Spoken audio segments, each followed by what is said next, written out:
नमस्कार, मैं हूं सिद्धि सिंह और आप देख रहे हैं आगाज एक्सप्रेस। बिहार में इसी साल विधानसभा चुनाव होने वाले हैं और लोक जनशक्ति पार्टी रामविलास के राष्ट्रीय अध्यक्ष चिराग पासवान ने एक बार फिर ये संकेत दिया है कि वे राज्य की राजनीति में सक्रिय भूमिका निभाना चाहते हैं।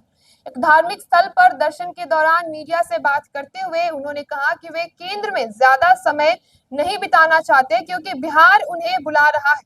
आपको बता दें कि इस बयान को लेकर के राजनीतिक नजरिए से कई तरह के अर्थ निकाले जा रहे हैं। सीधा सवाल ये उठता है कि क्या बिहार के चिराग अपने राज्य की कुर्सी पर बैठने की इच्छा रखते हैं? क्या उनकी सक्रिय राजनीति बिहार में होने वाले चुनाव यानी कि विधानसभा चुनाव में सीटों के सौदा सुलह में भाग ले सके इस वजह से है? चिराग ने पत्रकारों से बातचीत में बताया कि उनके पिता रामविलास पासवान केंद्र की राजनीति में ज्यादा सक्रिय थे, लेकिन चिराग पासवान खुद अपनी प्राथमिकता बिहार विधानसभा चुनाव को रखेंगे। इसीलिए वे चाहते हैं कि अब वे केंद्र से ज्यादा समय तक न जुड़े और बिहार लौट आए। उनके इस बयान का पार्टी नेताओं ने स्वागत किया है और सोशल मीडिया पर वेलकम चिराग के पोस्टर भी शेयर किए गए। ये साफ संकेत देता है कि विधानसभा चुनाव से पहले चिराग पासवान फिर से बिहार की राजनीति में पूरी तरह से सक्रिय होने की तैयारी कर रहे हैं। बिहार के लिए चिराग पासवान की प्रतिबद्धता को यदि हम समझे तो चिराग पासवान के लिए बिहार लौट आना काफी कुछ अपने आप में राजनीतिक दृष्टिकोण में काफी कुछ बताता है। पासवान फिर से बिहार की राजनीति में सक्रिय होने के संकेत मिलते ही लोजपा रामविलास के नेता उत्साहित नजर आ रहे हैं। पार्टी के प्रवक्ता राजेश भट्ट ने बताया कि चिराग की बिहार के प्रति शुरू से ही गहरी प्रतिबद्धता रही है। इसी भावना से उन्होंने बिहारी फर्स्ट का विजन रखा था और ये दर्शाया गया कि बिहार के विकास के लिए उनका और उनकी पार्टी का क्या रोड मैप रहा है। राजेश भट्ट ने ये भी कहा कि चिराग पासवान हमेशा ही बिहार की भलाई की बात करते रहे हैं और उनका बिहार से भावनात्मक जुड़ाव काफी हद तक दिखाई दिया, जो उनके व्यवहार में भी झलकता है। यही वजह है कि बिहार की जनता उन्हें बेहद पसंद करती है। मुख्यमंत्री पद को लेकर के भी कुछ सवाल पूछे गए, जिस पर भट्ट ने स्पष्ट रूप से जवाब दिया कि इस विषय पर निर्णय एनडीए के शीर्ष नेतृत्व की बैठक में ही लिया जाएगा।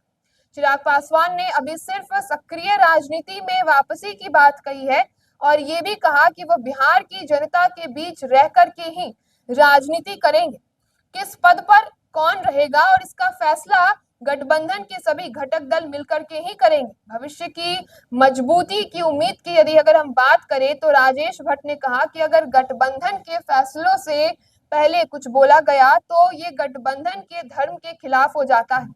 चिराग की वापसी की चर्चा भर जो है वो काफी हद तक कार्यकर्ताओं और नेताओं के साथ जो है उत्साह के रूप में मनाई जा रही, और अगर वो बिहार में सक्रिय रहते हैं तो इससे पार्टी और भी ज्यादा मजबूत होगी।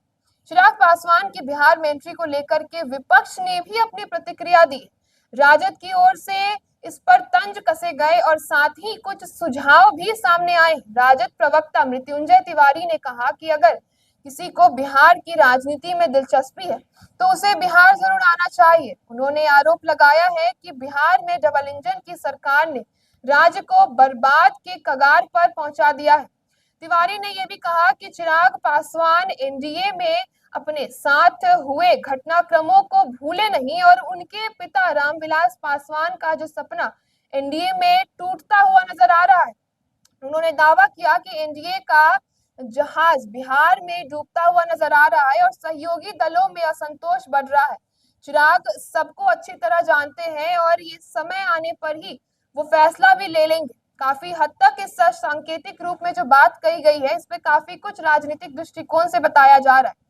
तो वहीं जेडीयू प्रवक्ता अभिषेक झा ने चिराग की बिहार की राजनीति में वापसी का स्वागत किया। उन्होंने कहा कि चिराग 3 बार से सांसद है और वर्तमान में केंद्रीय मंत्री भी। लोकतंत्र में सबको अपनी बात रखने और भागीदारी का अधिकार है। झा ने यह भी कहा कि यदि यह माना जा रहा है कि चिराग राज्य की राजनीति में अहम भूमिका निभाएंगे तो इसमें कोई परेशानी नहीं होनी चाहिए और जेडीयू सबका स्वागत करता है। आपको बता दें कि चिराग पासवान को राजनीति अपने पिता यानी कि रामविलास पासवान से विरासत में मिली है, जो देश के प्रमुख दलित नेताओं में से एक माने जाते हैं और बिहार में लंबे समय तक सक्रिय भी रहे। चिराग ने 2013 में राजनीति में कदम रखा जब उन्हें लोक जनशक्ति पार्टी के संसदीय बोर्ड का अध्यक्ष बनाया गया। चिराग पासवान की बात की जाए तो अगर बिहार विधानसभा चुनाव में उनके स्ट्राइक रेट को यदि हम देखें तो 2020 के विधानसभा चुनाव में एलजेपी रामविलास ने 135 सीटों पर चुनाव लड़ा था, लेकिन केवल एक ही सीट पर जो है अपनी जीत हासिल कर पाए थे। फिर भी उन्होंने जेडीयू को नुकसान पहुंचाया था, जिससे जेडीयू की सीटें 71 से घट करके 43 रह गई। और अब चिराग की राजनीति और हालिया सफलता को देखते हुए 2025 के चुनाव में उनकी भूमिका महत्वपूर्ण मानी जा रही है। तो ऐसे तमाम खबरों के लिए आप जुड़े रहिए हमारे साथ और देखते रहिए आगाज एक्सप्रेस।